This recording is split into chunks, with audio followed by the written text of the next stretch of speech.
اعوذ باللہ من الشیطان الرجیم بسم اللہ الرحمن الرحیم الحمد للہ رب العالمین۔ بس ہماری 13ویں درس میں ہے آج کہ جس کا عنوان ارزش قیاس ہے۔ عرض کیا تھا آپ کو کہ علم منطق کا موضوع معرف اور حجت ہے۔ معرف میں باب تعریف محور بحث ہے اور باب حجت کے اندر قیاس محور بحث ہے۔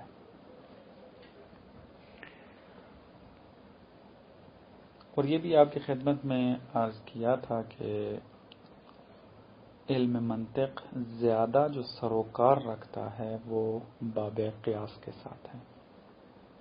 اسی وجہ سے قیاس کی بحث کو مناطقہ نے تفصیلی ذکر کیا ہے۔ تمام شرائط، اس کی جزئیات، اس کے احکام سب ایک ایک کر بیان کیے ہیں۔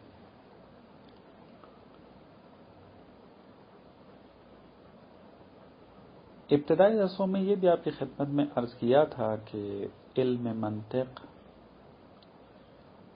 جس کو منطق ارسطوئی بھی کہتے ہیں، چونکہ اس منطق کو کہ جو معمولاً مدارس و یونیورسٹیز کے اندر پڑھائی جاتی ہے، یہ وہ منطق ہے کہ جس کو ارسطو نے تدوین کیا۔ یہ منطق اتنی اہم ہے کہ جب سے یہ کتابی شکل میں آئی ہے اس وقت سے لے کر آج تک کے تمام مفکرین کی مورد توجہ واقع رہی۔ اس کے بارے میں ادعا یہ کیا گیا کہ منطق ارسطوئی کے بیان کردہ قواعد صحیح فکر کرنا سکھاتے ہیں۔ حتیٰ بعض نے یہ کہا کہ اگر منطق ارسطوئی انسان کو نہ آتی ہو تو انسان صحیح استدلال بھی نہیں کر سکتا۔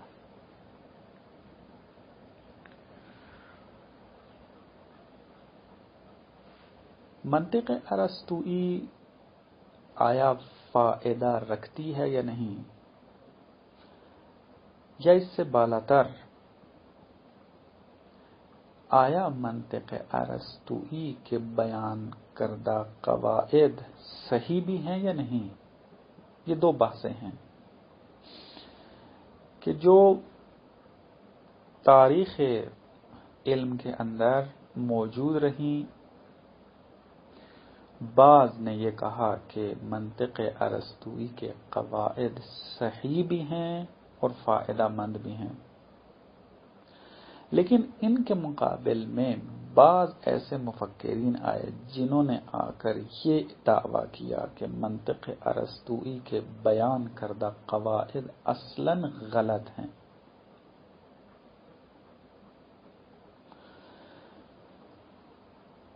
جب قواعد ہی غلط ہیں تو فائدہ مند بھی نہیں ہوں گے۔ بعض نے آ کے یہ دعویٰ کیا کہ نہ، منطق ارسطوئی کے قواعد درست ہیں لیکن فائدہ نہیں ہے، اصلاً بیہودہ ہے اگر اس میں وقت کو صرف کیا جائے۔ اس کی وجہ یہ ہے کہ یہ قائل تھے کہ انسان فطرتی اعتبار سے فکر کرنے والا ہے اور انسان لاشعوری طور پر بھی اپنے دعوے کو ثابت کرنے کے لیے صحیح استدلال کر لیتا ہے۔ تو کیوں ہم اتنی جو ہے وہ مشکل ابحاث میں پڑھیں، اپنا وقت صرف کریں، اصطلاحات کو یاد کریں؟ یہ بیہودہ ہے سارا، کیونکہ انسان اس کے بغیر بھی فکر کر سکتا ہے، اس کے بغیر بھی صحیح استدلال کر سکتا ہے۔ بس ان مفکرین کا کہنا یہ ہے کہ علم منطق کے بیان کردہ قواعد صحیح تو ہیں لیکن فائدہ مند نہیں ہیں۔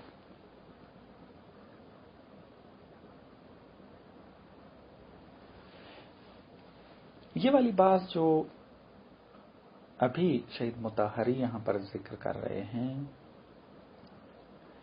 اس کو معمولاً فائدہ علم منطق میں ذکر کیا جاتا ہے۔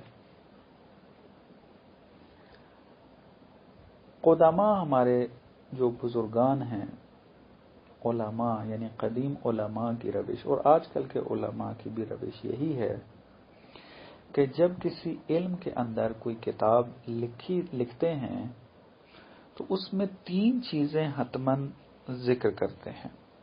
ایک، اس علم کی تعریف، 2، اس علم کا موضوع کیا ہے، 3، اس علم کا فائدہ کیا ہے۔ تو جب علم منطق کی کتاب لکھی جاتی ہے تو اس میں یہ 3 چیزیں پہلے ہی ذکر کر دی جاتی ہیں۔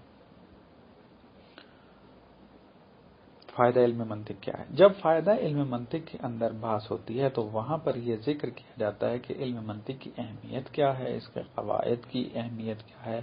تو وہیں پر ہی بعض اوقات یہ اگر کوئی تفصیلی کتاب لکھ رہا ہو تو جو اعتراضات موجود ہیں منطق ارسطوئی کے اوپر، وہاں ان کا جواب بھی دیا جاتا ہے۔ شہید مطہری رحمۃ اللہ علیہ یہاں یہ فرماتے ہیں کہ میں نے فائدہ علم منطق کی بحث ابتدا میں نہیں کی۔ اس کی وجہ تھی وہ یہ کہ کیونکہ منطق ارسطوئی کا جو محور ہے، منطق ارسطوئی نے جس کو زیادہ اہمیت کے ساتھ بیان کیا ہے وہ باب قیاس ہے۔ کیونکہ انسان جب فکر کرتا ہے تو حتماً قیاس کی صورت میں معمولاً فکر کرتا ہے، صغرا کبرا بناتا ہے، مثلا نتیجہ لیتا ہے۔ تو چونکہ منطق ارسطوئی کا زیادہ دار و مدار باب قیاس کے اندر ہے اور جنہوں نے منطق ارسطوئی کو رد کیا ہے ان کے اکثر اعتراضات بھی باب قیاس کے اوپر ہی ہیں، لہذا شیخ مطہری فرماتے ہیں کہ بہتر یہی ہے، میں نے سمجھا کہ پہلے قیاس کے باب کو تبیین کر دیا جائے، وضاحت کر دی جائے کہ قیاس کسے کہتے ہیں، قیاس کے اقسام کیا ہیں، قیاس کے احکام کیا ہیں، تاکہ جب ان افراد کے اشکالات کو بیان کیا جائے گا، اعتراضات کو بیان کیا جائے گا جو باب قیاس کے ذریعے منطق ارسطوئی کو رد کر رہے ہیں، تو وہ سمجھ میں آ جائے گا، جواب دینا آسان ہو جائے گا۔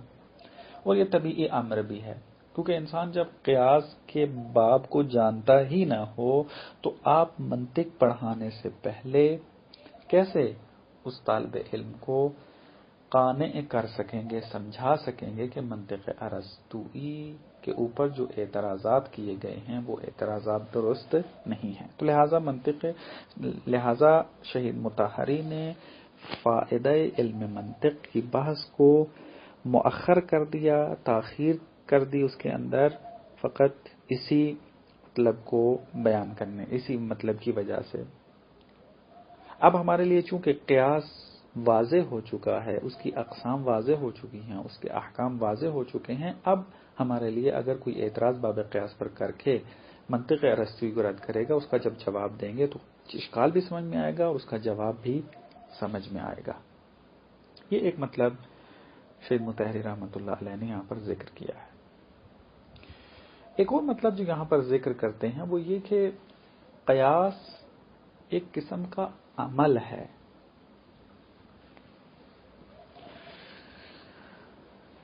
اس کی وجہ یہ ہے کہ انسان جب فکر کرتا ہے، یہ پہلے بھی ایک درس میں تذکر دیا تھا، وہ یہ کہ انسان جب فکر کرتا ہے تو اس فکر کا طریقہ کار یہ ہوتا ہے کہ انسان ایک چیز اس کے سامنے آتی ہے وہ محسوس کرتا ہے کہ اس کے بارے میں مجھے علم نہیں ہے، مجھے اس کے بارے میں علم حاصل کرنا ہے، انسان اس مجہول سے فوراً منتقل ہوتا ہے اپنی معلومات کی طرف کہ جو اس نے پہلے سے کسب کی ہوئی ہیں، ان معلومات کے اندر سرچ کرتا ہے، جستجو کرتا ہے، دیکھتا ہے کہ کون سی ایسی معلوم ہے، کون سا ایسا معلوم ہے کہ جو سازگار ہے کہ میرے مجہول کو معلوم میں بدل دے۔ لہذا انسان جاتا ہے وہاں پر اپنے ان علوم معلومات میں سے ایک ایسے معلوم کو نکال کے لاتا ہے کہ جو مدد کرتا ہے اس کی مجہول کو معلوم میں بدلنے کے لیے۔ مثالیں اس کی آپ خدمت میں پہلے عرض کی ہیں، دوبارہ تکرار نہیں کرتا۔ اب یہاں پر انسان کا ذہن کیا کر رہا ہے؟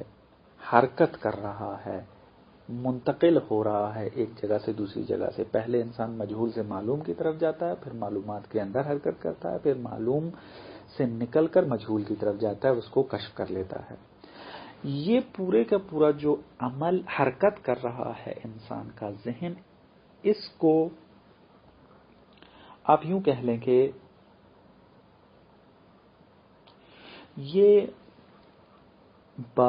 یہ قیاس انسان کر رہا ہے۔ قیاس کو تشکیل دینے کے جو عمل انجام اس نے دیا ہے، یہ ایک قسم کا عمل کہلائے گا۔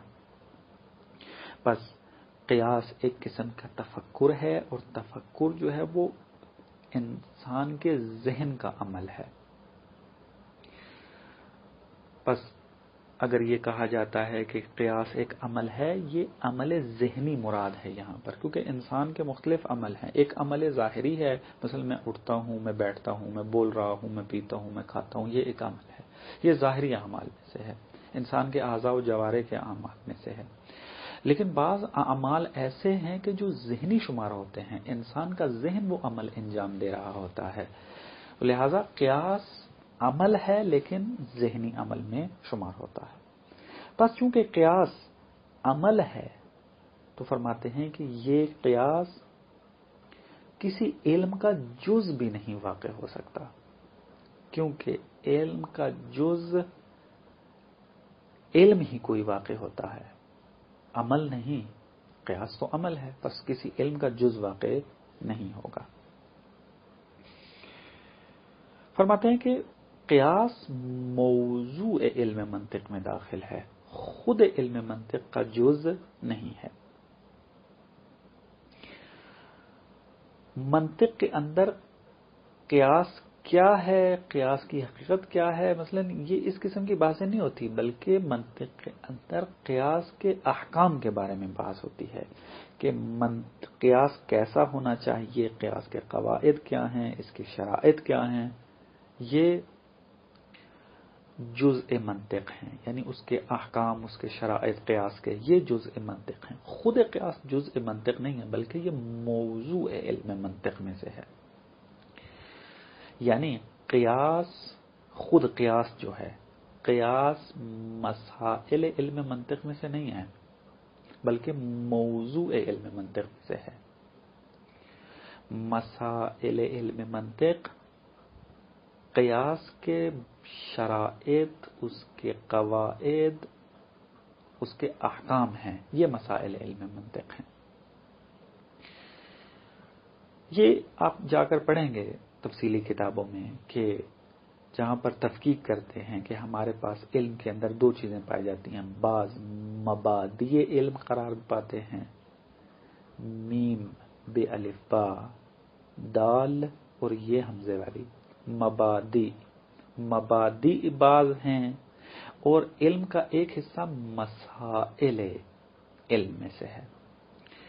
مبادی جو ہوتے ہیں علم کے، وہ جزء علوم شمار نہیں ہوتے، اس میں تعریف علم منطق ہے، موضوع علم منطق ہے، فائدہ علم منطق کی مثال جو ہے، مثلا اسی طرح تعریف کلام ہے، موضوع علم کلام ہے، فائدہ علم کلام ہے، مثلا تمام علوم کے اسی طریقے سے یہ اس قسم کی جو بحث ہیں، یہ مبادی شمار ہوتے ہیں، یہ جزء علوم شمار نہیں ہوتے، بلکہ مسائل ہیں کہ جو جزء علوم شمار ہوتے ہیں۔ شیخ مطہری یہاں پر اس مطلب کی طرف اشارہ کر رہے ہیں۔ ایک اور مثال دیتے ہیں کہ بدن انسان کسی علم کا جز نہیں ہے، بلکہ وہ کسی علم کا موضوع واقع ہوتا ہے۔ جو چیزیں جز واقع ہوتی ہیں وہ بدن کے احکام ہیں. مثلا اگر ڈاکٹری ایک علم ہے، ڈاکٹری کے جو مسائل ہیں وہ بدن کے احوال ہیں، خود بدن نہیں ہے. خود بدن تو اس کا موضوع ہے. یہ ایک مطلب شہید مطہری نے یہاں پر بیان فرمایا ہے. پھر شہید مطہری یہاں پر ان مفکرین کے نام لیتے ہیں کہ جو علم منطق کے اوپر رد کرتے ہیں، منطق ارسطوئی کے اوپر.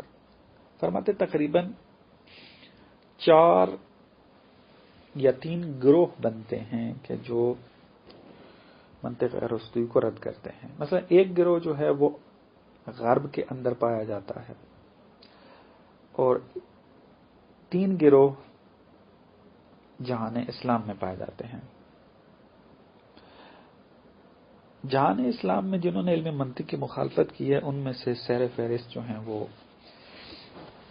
عرفاء ہیں، متکلمین ہیں، محدثین ہیں. عرفاء اس گروہ کو کہا جاتا ہے کہ جو معرفت کو کشف و شہود کے اندر منحصر مانتے ہیں. گزرے ہیں ایسے عرفاء، اور ایسے عرفاء جو کشف و شہود کو ہی معرفت حقیقی کا ذریعہ سمجھتے ہیں، طبیعی بات ہے کہ وہ باقی جتنے بھی ذریعے ہوں گے اس کی نفی کریں گے. لہذا عقل انسان کے پاس جو ہے، عقل سے حاصل ہونے والی معرفت عرفاء کے نزدیک درست معرفت نہیں ہے، کیونکہ انسان عقل کے ذریعے علم حصولی حاصل کرتا ہے، اور علم حصولی کے اندر خطا ممکن ہے. ابتدائی درسوں میں اس کے بارے میں وضاحت تھوڑی بہت کی ہے. لیکن کشف و شہود میں انسان اپنی آنکھوں سے دیکھ رہا ہوتا ہے حقیقت کو. تو جب انسان اپنی آنکھوں سے دیکھ رہا ہوتا ہے تو اس کے بارے میں انسان یہ نہیں کہہ سکتا کہ میں مثلا کوئی انسان مجھے دیکھ رہا ہو، وہ یہ نہیں کہے گا کہ میں غلطی سے کسی اور کو دیکھ رہا ہوں لیکن سمجھ میں اس کو ظاہر رہا ہوں. علم اصولی میں یہ ہوتا ہے کہ انسان ایک معرفت حاصل کرتا ہے لیکن بعد میں پتہ چلتا ہے کہ نہیں، یہ تو غلط تھا. لیکن جب انسان اپنی آنکھوں سے کسی چیز کو دیکھ رہا ہو تو انسان خطا نہیں کرتا. تو عرفاء چونکہ حقیقت کو کشف کرنے کا راستہ فقط کشف و شہود کو مانتے تھے، لہذا عقل کی مخالفت کرتے تھے. لیکن اس کے درمیان میں ایک کثیر تعداد میں عرفاء موجود ہیں جو عقل کی اگر مذمت کرتے ہیں، وہ اس عقل کی مذمت کرتے ہیں کہ جو عقل کو معیار واحد مان لیتے ہیں کشف حقیقت کے لیے. عقل ہی ہمارے لیے حجت ہے، اس کے علاوہ کوئی اور چیز حجت نہیں ہے. بعض عرفاء عقل کی مذمت اس پس منظر میں کرتے ہیں کہ عقل اگر معیار تام بن جائے تو بہت سارے آپ معرفتیں حاصل نہیں کر سکتے، کیونکہ عقل بہت ساری معرفتوں کو کشف نہیں کر سکتی. بہرحال یہ ایک الگ بات ہے، میں اس کی طرف نہیں جانا چاہتا. یہاں پر جن عرفاء کا ذکر کر رہے ہیں وہ عرفاء ہیں کہ جو کشف و شہود کو ملا کے تام مانتے ہیں. لہذا طبیعی بات ہے کہ وہ منطق ارسطوئی کو کہ جو بحث کرتا ہے اس بات پر کہ ایک چیز کو کیسے آپ نے معلوم میں بدلنا ہے، کیسے کشف کرنا ہے مجہول کو، اس کو رد کریں گے. ایک گروہ جو منطق کا مخالف متکلمین ہیں، اس میں سہر فہرست جو متکلمین میں سے ہیں وہ اہل سنت کے علماء ہیں. مثلا جلال الدین سیوطی جیسے بندے ہیں کہ جو منطق کی مخالفت کرتے ہیں. ابن تیمیہ جیسا وہابیت کا سرشناس عالم دین منطق ارسطوئی کی مخالفت کرتا ہے. محدثین کے اندر سنی فقہا بھی شامل ہیں اور مکتب تشیع کے بعض فقہا بھی شامل ہیں. مثلا تشیع کے اندر جناب امین استر آبادی ہیں کہ جو اخباریوں کے رئیس شمار ہوتے ہیں. فرقہ اخباری گری، اخباریت یہیں سے نکلا ہے. انہوں نے اپنی کتاب فوائد المدنیہ میں 11 اور 12 نمبر فصل کے اندر منطق کو بے فائدہ ثابت کیا ہے، یعنی ان کا اعتراض جو منطق پر ہے وہ بے فائدہ ہونے پر ہے۔ خوب، یہ تو تھا عالم اسلام کی صورتحال۔ جہان اروپا، یورپ کے اندر بھی منطق ارسطوئی کے اوپر اشکالات کیے گئے ہیں۔ بعضوں نے یہ ادعا کیا ہے کہ منطق ارسطوئی منسوخ ہو چکی ہے۔ شیخ مطہری مثال دیتے ہیں، قدیم زمانے کے اندر اس عالم کے نظام کو بیان کیا جاتا تھا، اس کا نام تھا ہیئت بطلمیوس۔ ہیئت بطلمیوس کے ذریعے اس کائنات کے نظام کو بیان کیا جاتا تھا۔ ہیئت بطلمیوس کے اندر زمین مرکز تھی اور باقی تمام جو نظام موجود ہیں اس کائنات کے اندر وہ اس کے ارد گرد گھومتے تھے، اور 9 قسم کے افلاک کے قائل تھے۔ عناصر میں سے 4 فقط عنصر کے قائل تھے کہ تمام چیزیں جو کائنات کے اندر ہے وہ انہی عناصر 4 عنصر سے مل کر بنی ہیں۔ پانی تھا، آگ تھی، ہوا تھی، اور اس کے علاوہ ایک اور عنصر، 4 عناصر کے قائل تھے۔ یہ کافی عرصے تک ہیئت بطلمیوس چلتی رہی، اسی کے مطابق نظام کائنات کو بیان کیا جاتا رہا، لیکن اچانک ایسے مفکرین پیدا ہوئے جنہوں نے آ کر کشف کیا کہ نہیں، اس طریقے سے نہیں ہے نظام کائنات جس طریقے سے بطلمیوس آ کر بیان کر رہا تھا۔ لہذا انہوں نے نئی تھیوری پیش کی اور نئی تھیوری کے اوپر تجربات کیے گئے، تحقیق کی گئی، اور نتیجہ یہ نکلا کہ بطلمیوس جو ہے وہ غلط ہے۔ لہذا کہتے ہیں کہ آج کے دور میں ہیئت بطلمیوس منسوخ ہو چکی ہے، یعنی ثابت ہو چکا ہے کہ ہیئت بطلمیوس کے بیان کردہ قواعد وہ غلط تھے۔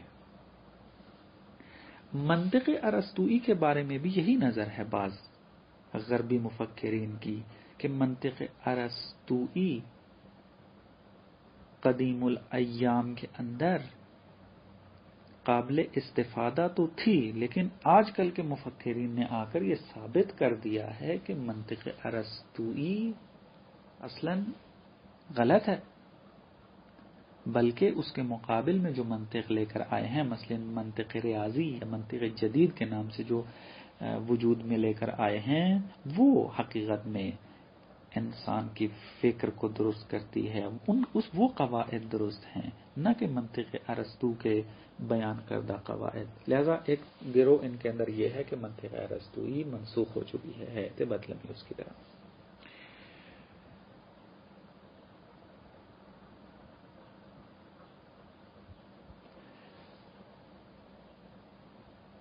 ایک اور مطلب جو شیخ مطہری یہاں پر یہ بیان کرتے ہیں وہ یہ کہ منطق ارسطوئی کے اوپر جتنے بھی حملے ہوئے ہیں، منطق ارسطوئی نے اپنا دفاع کیا، ہیئت بطلمیوس اپنا دفاع نہیں کر سکی۔ محققین نے آ کر تحقیق کی کہ ہیئت بطلمیوس باطل ہے، دلائل ان کے مضبوط تھے، لہٰذا محققین سب مان گئے کہ ہیئت بطلمیوس باطل ہے۔ ہیئت بطلمیوس اپنا دفاع نہیں کر سکی، لہذا منسوخ ہو گئی، ثابت ہو گیا کہ ہیئت بطلمیوس غلط تھی۔ لیکن منطق ارسطوئی ایسے نہیں ہے۔ منطق ارسطوئی کے اوپر جب اعتراضات کیے گئے تو مناطقہ نے آ کر دفاع کیا، اور وہ دفاع